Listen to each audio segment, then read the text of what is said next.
New at 5, more than half a dozen cars at a local auto repair business may be worse off than they were when they were dropped off for the work.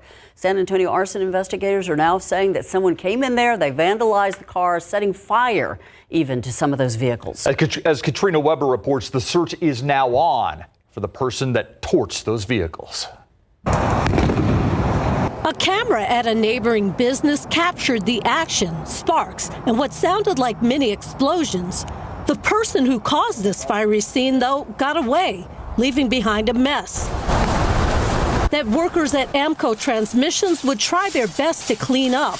At least 7 cars at the business on Speedway Drive, not far from Loop 410 and Jackson Keller, either had their windows bashed in, were burned, or both.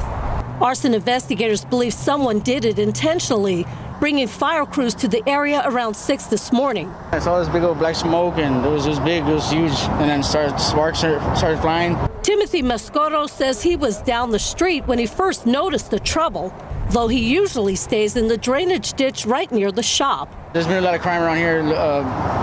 Being homeless, I've seen a lot of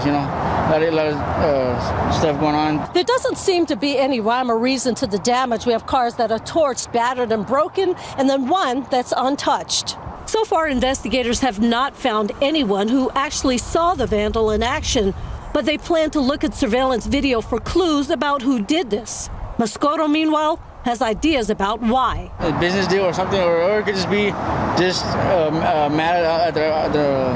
at themselves. What happened here is likely to upset the owners of the cars in for repairs, but now in ruins. Katrina Weber, KSAT 12 News.